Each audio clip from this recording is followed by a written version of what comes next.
ये स्ट्रोक की ही। तो भाई साहब की तरह मेरी भी यही आदत थी कि मैं सुबह जब मुझे जाना होता था अपने हॉस्पिटल, पूरा लहसुन खा के जाता था। तो जब वहाँ पे क्रिसमस पार्टी बहुत बड़ी पार्टी मानी जाती है अमेरिका में, तो क्रिसमस में लोग गिफ्ट देते हैं एक दूसरे को। तो कोई किसी को कोई मिठाई या कोई चॉकलेट्स देते हैं, कोई तोहफे देते हैं। क्रिसमस बहुत बड़ा, मतलब 10-15 दिन चलता रहता है। तो मुझे जो गिफ्ट मिला वो था गार्लिक टैबलेट्स। मतलब एक बहुत बड़ा बॉक्स था। तो मैंने कहा अब सबको अच्छे अच्छे गिफ्ट मिल रहे हैं, मुझे लहसुन के टैबलेट्स क्यों मिल रहे हैं? उन्होंने बोला डॉक्टर साहब आप हमको पिछले 6 महीने से मार रहे हो, हमको यू आर किलिंग अस। तो मैंने कहा क्यों? कहा विद योर स्मेल। तो मैंने कहा आपने मुझे बताया क्यों नहीं? कहता नहीं, हमने सोचा आप फिर नाराज हो जाओगे, तो आप ये टैबलेट्स खाया करो। तो तब से अब मैं शाम को खा रहा हूँ। तो लेकिन आपको किसी ने इतराज नहीं सर, मैं आई थिंक इंडिया में हम लोग समझते हैं, यहाँ पे कोई है नहीं। सर मैं जर्नलिस्ट हूँ, इसलिए मुझसे लोग मिलते रहते हैं और ये प्रॉब्लम शेयर करते रहते हैं, मगर होता कुछ नहीं मुझे। अच्छा, ठीक। थैंक यू लेकिन सर। ठीक है, आपका वो कहना बिल्कुल सही है। लेकिन सिर्फ लहसुन के भरोसा रहना गलत है। जैसे एक पेशेंट बाद में नॉर्मल हुआ, लेकिन ये कुछ मुझे हुआ नहीं। तो मेरा कहना ये है कि बीपी अगर हाई हो गया तो ही यानी ये मुंह टेढ़ा हो सकता है।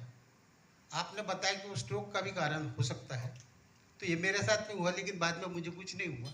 और तब से मुझे इकोस्प्रिन 150 ये मैं ले रहा हूँ, वो भी कंसल्ट डॉक्टर साहब का ही है, उनके हिसाब से ले रहा हूँ।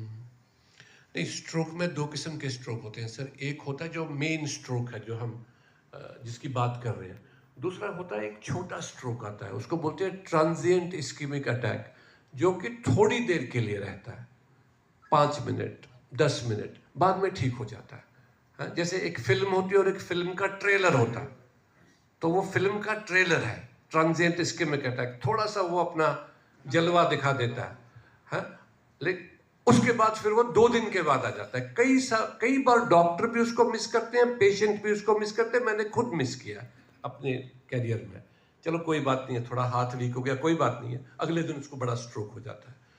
तो एक पॉसिबिलिटी है कि आपको वही मिनी स्ट्रोक हुआ होगा, वो मामूली स्ट्रोक हुआ होगा, लेकिन आप टाइम पे डॉक्टर के पास पहुंच गए, उसने आपको इकोस्प्रिन दे दिया और आपको वक्त पे, और आप बिल्कुल ठीक हो गए।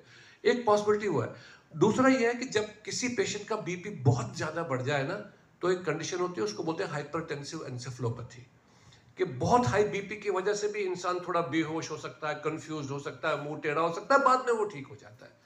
तो आप स्ट्रोक से बच गए हो, बाल बाल बच गए हो, आपके अपने डिसीजन से, कि आप टाइम पे डॉक्टर के पास गए, उसने आपका बीपी ट्रीट किया, उसने आपको इकोस्प्रिन दिया और आप ठीक हो गए। आई थिंक बहुत अच्छा आपने किया।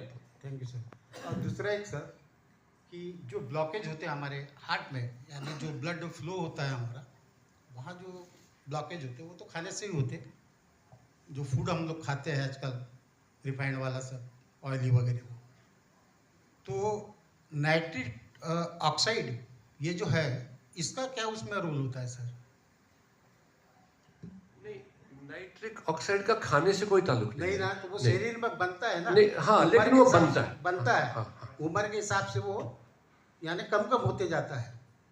15 साल। नहीं, ये देखा गया कि जो बायोकेमिकल लेवल पे, हाँ। जिस वक्त वो ब्लॉकेज होता है, वो नाइट्रस ऑक्साइड की लेवल कम हो जाती है वहां अंदर से। हाँ, ब्लॉकेज होने की हाँ, वजह से। वो कम हो जाती है, उससे वो हो जाता है, ये लेकिन उसका खाने से आप उसको चेंज नहीं कर सकते।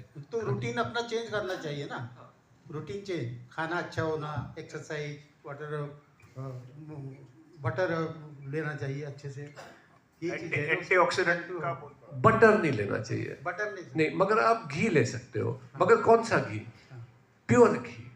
और प्योर घी कैसे, वो बड़ा मुश्किल है मिलना। प्योर घी जो हो, उसकी क्वांटिटी भी कम होनी चाहिए, वो प्योर होना चाहिए, जो आपको पता हो कि भाई ये, क्योंकि कमर्शियल है ना, कुछ भी बेच देते हैं घी के नाम पे, और वो भी लिमिटेड। अभी हमारे पास 15 मिनट बाकी है, तो मैं डॉक्टर